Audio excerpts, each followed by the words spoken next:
Good afternoon students. इस video के माध्यम से हम लोग व्यंजन वर्ण का उच्चारण किस प्रकार से किया जाता है उसके विषय में जानकारी प्राप्त करेंगे। इसके पहले वाले वीडियोस के अंतर्गत आपने देखा था कि वावल्स यानी ए ई आई ओ यू का उच्चारण किस प्रकार से किया जाता है। उसके बाद कॉन्सोनेंट्स में जो मुख्य वर्ण हैं उनका उच्चारण कैसे किया जाता है इसकी जानकारी दी जाए। कारण यह कि इंग्लिश में उच्चारण का बहुत अधिक महत्व होता है, इसलिए कि जब हम अल्फाबेट का यानी वर्ण का उच्चारण सही तरीके से जानेंगे तब शब्दों का उच्चारण भी सही तरीके से कर पाएंगे और फिर वाक्य को भी शुद्ध और सही उच्चारण के साथ पढ़ पाएंगे, जिससे हम अपना संदेश दे सकें, दूसरे को समझा सकें। यहां पर डी का उच्चारण दिया गया। डी का उच्चारण इसके पहले वाले वीडियोस के अंतर्गत भी कुछ दिए गए हैं। यह रूल नंबर 4।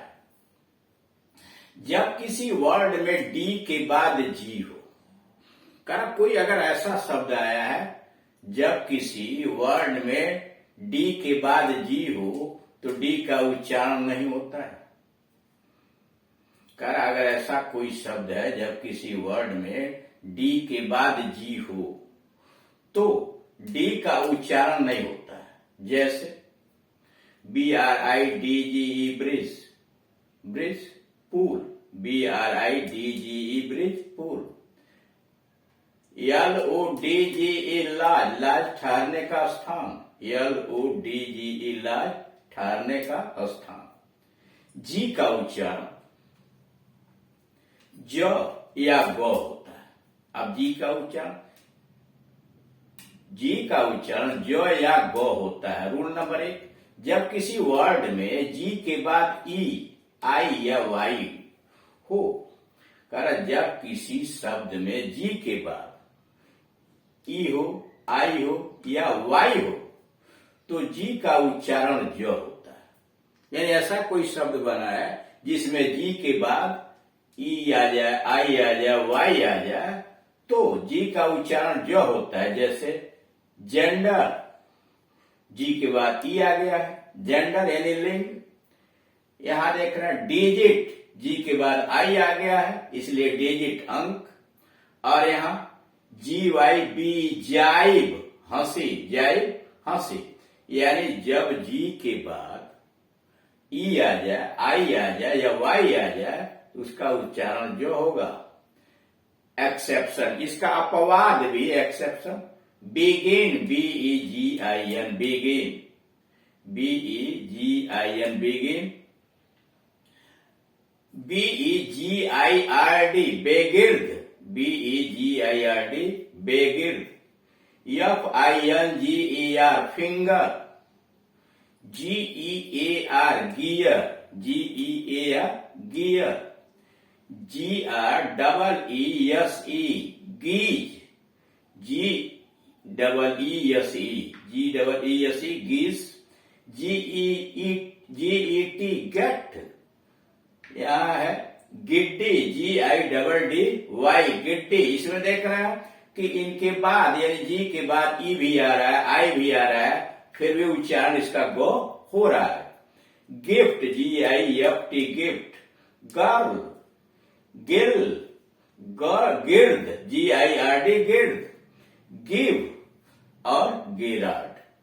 अब तो इस तरह से आप यह देख रहे हैं कि नियम तो यह है कि वर्ड में जी के बाद ई आ जाए, आई आ जाए, वाई आ जाए तो उसका उच्चारण जो हो। जैसे जेंडर है, डिजिट है और जाइब है। लेकिन यह अपवाद है कि जी के बाद आई आया है बिगिन में, बेगिर्द में, फिंगर में, गियर में, गीज में, गेट में, गिट्टी में, सब में देख रहे हैं आई लगा हुआ है, ई लगा हुआ है, फिर भी गो इसका उच्चारण हो रहा है। इंग्लिश में आप जानते हैं कि हर नियम के अपवाद चलते हैं।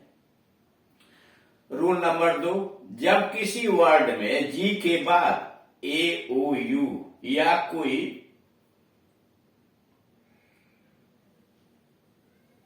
व्यंजन हो, जब किसी वर्ड में, किसी शब्द में जी के बाद ए हो, ओ हो, यू हो या कोई व्यंजन हो तो जी का उच्चारण गो होगा।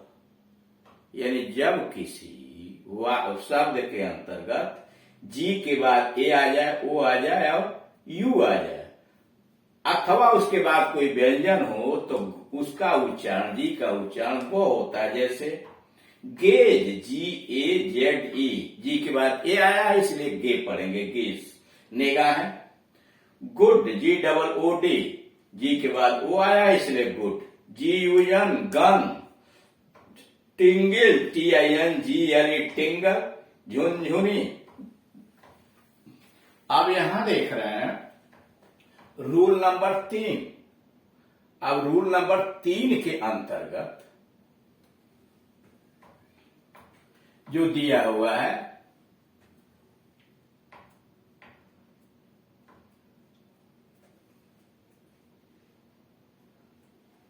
तो रूल नंबर 3 में जब किसी वर्ड के बीच में जी जी हो, यानी ऐसा कोई वर्ड आया हुआ है जिसमें जी जी हो,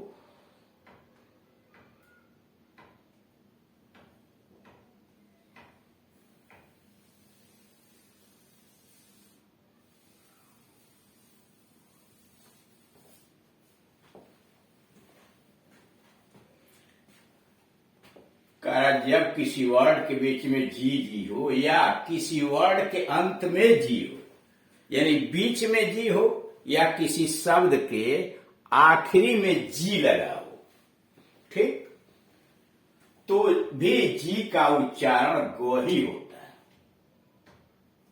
यानी जब किसी वर्ड के बीच में जी जी हो या किसी वर्ड के अंत में जी हो तो भी जी का उच्चारण गो ही होता है। जैसे यहां देखिए TRI, बीच में डबल जी है, ट्रीगर, उत्प्रेरक। अब यहां देखिए RESIGN, रेजाइन। रेजाइन यहां जी साइलेंट कर दिया गया है, त्याग पत्र देना, रेजाइन त्याग पत्र देना, इसमें जी साइलेंट है। रूल नंबर 4, जब किसी वर्ड के अंत में जीएम हो, यानी कोई ऐसा शब्द हो जिसके अंत में जीएम हो, तो ऐसे शब्द में भी जी का उच्चारण नहीं होता।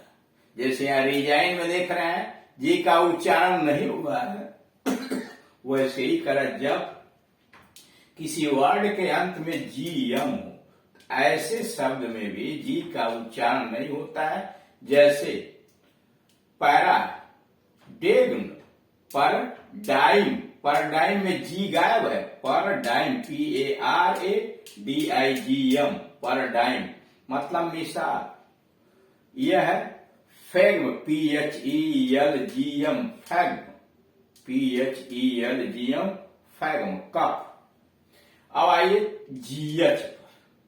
GH का उच्चारण, यानी जी के साथ यच आया हो तो कैसे उच्चारण करते हैं। GH का उच्चारण रूल नंबर 1, जब किसी व्यक्ति, वस्तु, स्थान इत्यादि का नाम लिखने में जीएच का प्रयोग करते हैं तो ग या घ के रूप में किया जाता है। उसका उच्चारण प्रयोग ग या घ के रूप में, यानी किसी का नाम लिखना हो तो जब किसी व्यक्ति का, वस्तु का या स्थान का नाम लिखने में जीएच का प्रयोग ग या घ के रूप में किया जाता है। जैसे गालिब लिखना हो तो GHALIB, पढ़ते हैं गालिब, लिखते हैं गालिब, GHALIB। घन श्याम, GHANSHYAM, यानी जी के साथ यच मिल जाता है तो ग का भी काम देता है और घ का भी काम कर देता है। वो अपने यूज के अनुसार कि कैसा लिखना है, हमें किस प्रकार से उसका यूज करना है, इसके संबंध में देखा है। तो इस तरह से आपने यह देखा कि व्यंजन के उच्चारण में जो कुछ विशिष्ट प्रकार के अक्षर हैं, जैसे डी है, जी है, उसके पहले सी आया हुआ था, फिर आगे भी आएगा, कैसे उसके उच्चारण में बड़ी सावधानी बरतते हैं। और इस प्रकार से जब हम स्वर और व्यंजन का उच्चारण आसानी से कर लेते हैं, यह अभ्यास का मामला है कि आप वीडियोस को देखिए, उनके उच्चारण को समझिए और तब वर्ड में उनका उच्चारण करने का प्रयास कीजिए। जब आप इंग्लिश के 26 लेटर्स यानी वॉवेल्स का आन और कॉन्सोनेंट का उच्चारण सीख जाएंगे तो शब्दों का उच्चारण करने में आपको बड़ी आसानी हो जाएगी और शुद्ध रूप से आप वाक्य को पढ़ भी सकते हैं, उच्चारण भी इसका सही कर सकते हैं। सटीक तो कोई नहीं कर सकता कि हम परफेक्ट हैं, हम बिल्कुल परफेक्ट है, ऐसा नहीं हो सकता। इसलिए कि यह विदेशी भाषा है, हम हिंदी भाषी लोग हैं, हमारे स्वर में हिंदी का पुट मिला हुआ होता है। हाँ, परफेक्ट अभ्यास के द्वारा उसके उच्चारण के परफेक्ट तक पहुंच सकते हैं, परफेक्ट नहीं हो सकते हैं। तो इस तरह से आप देख रहे हैं कि बेसिक इंग्लिश ग्रामर के अंतर्गत यह प्रोनाउंसिएशन जो चल रहा है उसको सीखने के बाद हम शब्दों का निर्माण करेंगे। अगर इस वीडियो को देखिए, अगर समझिए कोई परेशानी होती है तो दिए गए नंबर पर कॉल करके आप अपनी समस्या का समाधान करा सकते हैं। इसके अलावा हाई स्कूल इंटर का कोई भी ग्रामर या ट्रांसलेशन का कोर्स आप अध्ययन करना चाहते हैं तो दिए गए इस एड्रेस पर KD Singh and Gunjan English coaching centre पर आप